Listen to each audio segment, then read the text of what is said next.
Olá, alunos, sejam bem-vindos à nossa videoaula. Meu nome é Helene, eu sou estudante de Química do consórcio CEDERJ pela Universidade UFRJ. Essa é uma disciplina de estágio supervisionado 4 e, como vocês sabem, esse ano, por conta do Covid-19, não foi possível a gente estar fazendo esse estágio nas escolas. Então a ideia foi gravar uma videoaula. E nessa videoaula de hoje, nós vamos falar sobre modelos atômicos. Né? O que vocês conhecem sobre os átomos, o que vocês já ouviram falar. E aí nós vamos entrar um pouquinho na história do átomo para poder entender como que foi ocorrendo, né, os modelos atômicos até se chegar ao átomo que nós conhecemos hoje. Então, o objetivo da nossa aula é a gente conhecer as teorias atômicas e os modelos atômicos que foram criados pelos cientistas, estudar um pouquinho a história da evolução do átomo e também identificar as partículas que constituem o átomo. Porque antes, né, se achava que o átomo ele não era divisível, mas hoje, com os conhecimentos, com as descobertas dos cientistas que foram fazendo os modelos atômicos, descobriu que sim, os átomos eles são sim divisíveis. Então vamos lá, né, vamos embarcar nessa história do átomo e ver como que foi se dando aí a evolução do átomo. Preparados para embarcar nessa história, então? A nossa aula vai ser dividida em duas partes. Na primeira, nós vamos poder ver um pouquinho a história do átomo, que começa lá na Grécia Antiga, com dois filósofos, Demócrito e Leucipo, que eles vão discutir um pouquinho a ideia que eles tinham do átomo. E na segunda parte, nós vamos falar já dos modelos atômicos criados pelos cientistas. Então vamos lá, primeiro na história do átomo. Lá na Grécia Antiga, pensando no que era constituído todas as coisas, Leucipo e Demócrito, dois gregos, eles imaginaram o seguinte: se nós pegarmos uma matéria e nós dividirmos essa matéria em pedaços cada vez menores, vai se chegar a um determinado momento em que não mais vai ser possível dividir essa matéria. E a essas partículas indivisíveis, eles deram o nome de átomo. E é exatamente daí que vem o significado do nome átomo. A vem de não e tomo vem de parte, divisão. Ou seja, era aquilo que não podia ser, era indivisível, que não podia ser divisível. Então, ainda na Grécia Antiga, havia alguns pensadores, apoiados por Aristóteles, que eles defendiam a ideia dos quatro elementos: fogo, terra, ar e água. E com isso, o atomismo, né, a ideia de átomo de Leucipo e Demócrito, ela ficou durante muitos séculos esquecida. Mas no século XIX, né, alguns cientistas, eles começaram a fazer testes experimentais cada vez mais precisos, graças à tecnologia que eles tinham naquele momento. E com isso, não só se descobriu que tudo era realmente formado por minúsculas partículas, mas também foi possível entender cada vez mais sobre a estrutura atômica. Beleza? Então nós vamos dar continuidade à nossa videoaula falando agora um pouco sobre os modelos atômicos, sobre como que foi ocorrendo essa evolução do átomo. Mas é importante a gente saber que antes, com os gregos, era só no campo das ideias, né? Então, quando entram os cientistas, é importante a gente dizer que a ciência ela trabalha com método científico. E para você validar um fenômeno ou fazer uma certa lei e até mesmo propor um modelo, é possível você generalizar uma ideia, né? E observar certas medidas para poder você realmente validar aquele modelo. E foi exatamente isso que aconteceu no estudo do átomo, né, com esses cientistas, porque era impossível você ver um átomo a olho nu. Então eles construíram esse modelo para poder explicar o átomo que nós conhecemos hoje. Vamos lá então embarcar agora nessa história sobre a evolução dos átomos? Então, pessoal, vamos ver agora o modelo atômico e vamos começar por Dalton. No século XIX, o inglês John Dalton, ele revolucionou a química, estabelecendo conceitos modernos para o átomo. Analisando resultados experimentais realizados por dois franceses, Lavoisier e Proust, e retomando as ideias dos gregos, Leucipo e Demócrito, ele constatou que a matéria realmente ela é constituída por partículas muito pequenas e indivisíveis. E imagina só quem é? Os átomos. Então, Dalton ele propôs a primeira teoria atômica. Ele defendia que os átomos são maciços, esféricos, indivisíveis e indestrutíveis. E esse modelo ficou conhecido como bola de bilhar. Para Dalton, os átomos de um mesmo elemento químico, eles tinham a mesma massa e o mesmo tamanho. E átomos de elementos químicos diferentes, eles tinham massa diferente e tamanho diferente também. E assim, numa reação química, os átomos eles podiam se juntar e formar elementos químicos diferentes. E nessa situação, os átomos não eram destruídos. Eles se reagrupavam, formando novos produtos. E a massa inicial dos reagentes era igual à massa final dos produtos. E olha só que interessante, essa não é a lei de Lavoisier? Essa lei diz o seguinte: na natureza, nada se perde, nada se cria, tudo se transforma. E essa lei de Lavoisier, ela foi validada pelo modelo atômico de Dalton, ou bola de bilhar. A gente precisa saber, sobre o modelo atômico de Dalton. Basicamente o seguinte, que é uma esfera maciça, indivisível e indestrutível. E um detalhe muito importante que vocês precisam prestar atenção é que o modelo atômico de Dalton, em nenhum momento, ele fala sobre cargas elétricas. Beleza até aqui? Seguindo a evolução, o nosso próximo modelo foi o de Thomson. Thomson, ele descobriu o elétron. Thomson ele fez alguns experimentos com tubos de raios catódicos e ele descobriu que existiam partículas negativas que compunham a matéria, exatamente os elétrons.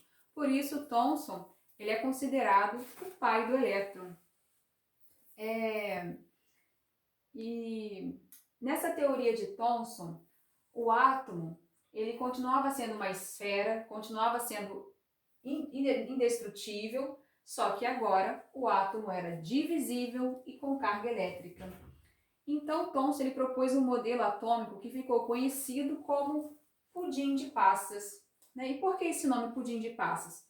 Porque para Thomson, o átomo ele era formado por uma esfera. Essa esfera ela era como se uma massa positiva e onde ficavam incrustados os elétrons negativos. Por isso, Thomson deu o nome de pudim de passas. O interessante é a gente saber a diferença entre a teoria e o modelo de Dalton para Thomson é exatamente essa, que o átomo de Thomson ele é divisível e possui carga elétrica, e o de Dalton não.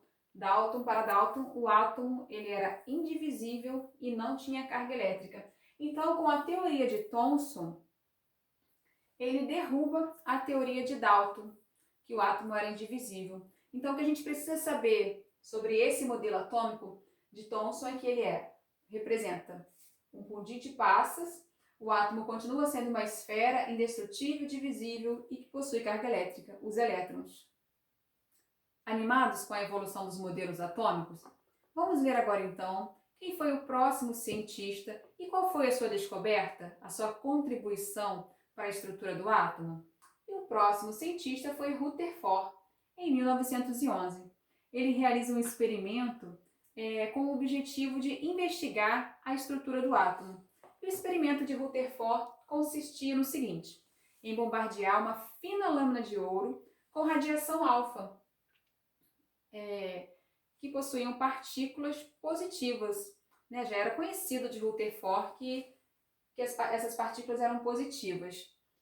E aí, a ideia dele era medir o espalhamento dessas partículas alfa. Então, ele observou que a grande maioria das partículas alfa atravessava essa folha de ouro, sem sofrer grandes desvios, como previa já o modelo atômico de Thomson. Só que a grande surpresa de Rutherford foi que algumas poucas partículas elas foram desviadas pelo átomo da folha de ouro.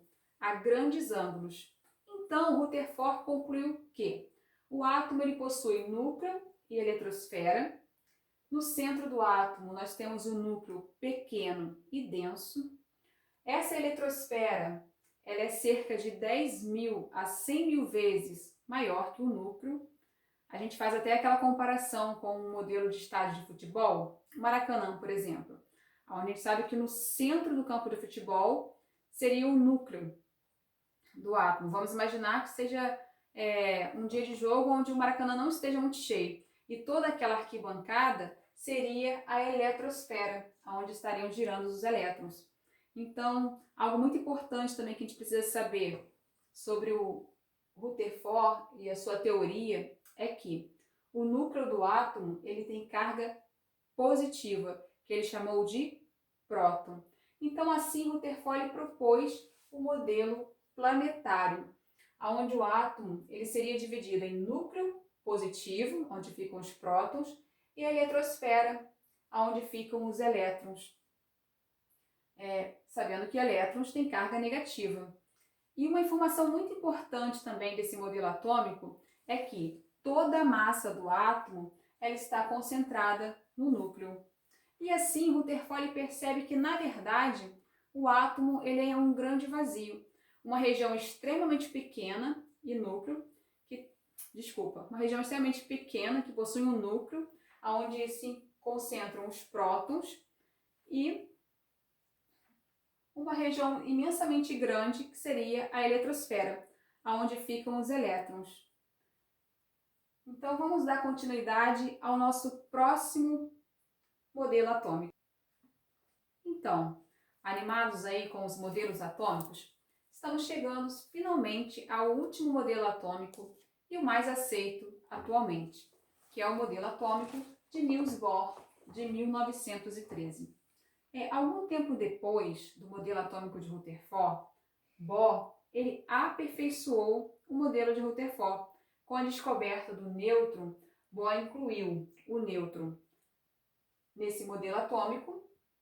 Então, o átomo de Bohr ele passava a ter no núcleo os prótons com carga positiva e os nêutrons, como o próprio nome já diz, neutro, carga zero.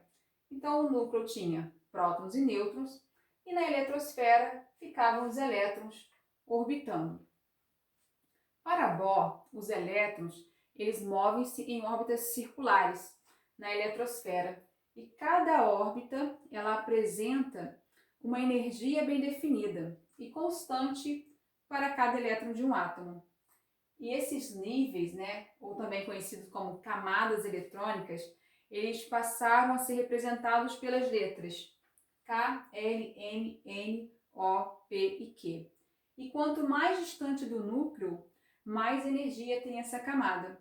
E ela vai da mais próxima do núcleo para a mais externa. Então, Bohr ele trouxe a ideia de que o elétron ele pode ficar orbitando na eletrosfera, numa órbita fixa e estacionária, ao redor do núcleo.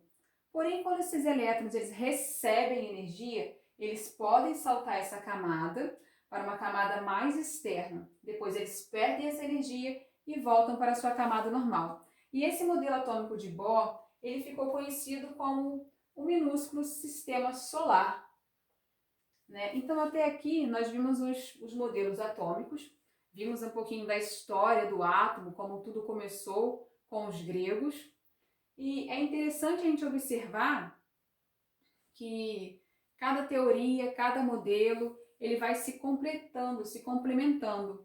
Então, é muito legal a gente poder ver essa parte da química, onde os conhecimentos que você tem disponível num determinado momento, numa determinada época, com a tecnologia que você dispõe, os cientistas vão descobrindo novos elementos, novas coisas, vão descobrindo novas partículas subatômicas, porque a gente começa fazendo uma revisão, Começa com Dalton, onde ele diz que o átomo ele é maciço, indestrutível, indivisível, não tem carga elétrica. A gente evolui um pouquinho para Thomson, onde Thomson ele já descobre os elétrons. Então, o átomo ele passa a ser divisível, ele passa a ter carga elétrica. E aí depois a gente vem para o Rutherford, onde ele diz que o átomo ele tem um núcleo positivo e a eletrosfera onde ficam os elétrons, né, que são negativos. E depois a gente chega em Bohr, onde ele junta esses conhecimentos todos, né, e ele complementa a teoria de Rutherford, dizendo que o átomo realmente ele tem um núcleo positivo, onde ficam os prótons e os nêutrons sem carga, e tem a eletrosfera, onde ficam os elétrons orbitando. Lembrando que elétron tem carga negativa. Espero que vocês tenham gostado da nossa aula. Agora nós vamos só juntar um pouquinho os conhecimentos e ver como que isso se deu nos elementos atômicos, para a gente poder identificar um elemento, um número, e a gente vai ver isso na próxima etapa. Então, para finalizar a nossa videoaula, vamos falar só um pouquinho da estrutura atômica. No núcleo nós temos os prótons e nêutrons. Aqui nós temos na eletrosfera as camadas eletrônicas, K, L, M, N, O, P e Q. As subpartículas, né, atômicas, o próton ele tem carga positiva mais 1, o elétron carga negativa menos 1 e o nêutron carga 0. E aí, como a gente estava falando, juntando todos esses conhecimentos, né, o que vai ajudar a gente também, além de a gente entender as teorias atômicas, entender os modelos atômicos. Vamos passar então para a gente poder ver um pouquinho do elemento químico. A gente sabe que o elemento químico ele possui um número que é chamado número atômico Z, representado pela letra Z, e ele representa a identidade do átomo. Então esse elemento químico ele tem um número atômico e um número de massa. Aqui eu coloquei como exemplo o sódio, ele tem número atômico 11. Esse número atômico ele representa a identidade do átomo, né, desse elemento químico, no caso o sódio, número de massa 23. Então, o número atômico Z ele é exatamente igual ao número de prótons, que é exatamente igual ao número de elétrons. E o número de massa, que é representado pela letra A, ele é igual ao número de prótons mais o número de elétrons. E aqui eu coloquei esse exemplo do sódio, mas na verdade poderia ser qualquer elemento químico. Nós temos o E, onde aqui vai ficar o número atômico e o número de massa A. Espero que vocês tenham gostado da nossa videoaula, que vocês possam ter aprendido um pouquinho sobre a história do átomo, a evolução dos modelos atômicos e a estrutura atômica, as subpartículas atômicas, e aqui para a gente fazer uma leitura rapidinho de um elemento químico. Então, se vocês gostaram dessa videoaula, vocês possam curtir o nosso canal e fiquem atentos para as próximas videoaulas e os próximos exercícios que vai sair no próximo vídeo.